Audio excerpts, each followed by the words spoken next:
Monsieur Coulombe.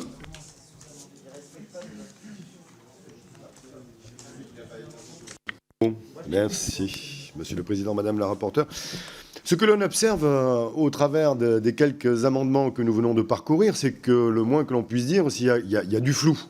Donc il y a certainement un loup, mais en attendant, on observe qu'on est sur cette fameuse ligne de crête que constitue en quelque sorte ce texte, où on est tiraillé entre finalement la protection du public, des citoyens, et puis la liberté d'expression.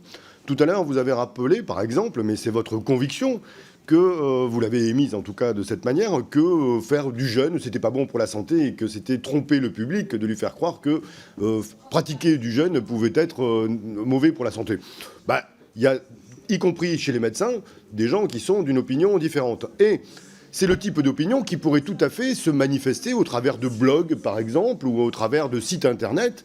Ben si, ça existe, mais qui n'ont pas de visée sectaire. Et là, on s'éloigne en quelque sorte, et moi je rejoins certains de nos collègues sur vos bancs, qui sont perplexes, sont dubitatifs quand même par rapport à la portée de rétablir cet article 4 qui a été supprimé par le Sénat, qui a été énormément critiqué par le Conseil d'État.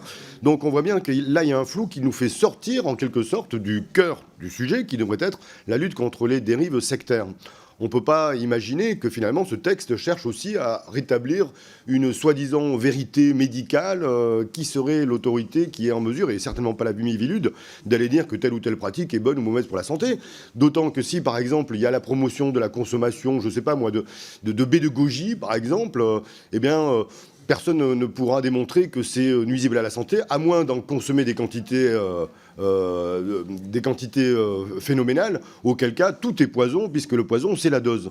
Donc, voilà pourquoi cet article 4, nous ne souhaitons pas qu'il soit restitué ni dans sa version initiale, ni d'ailleurs dans son esprit. Merci.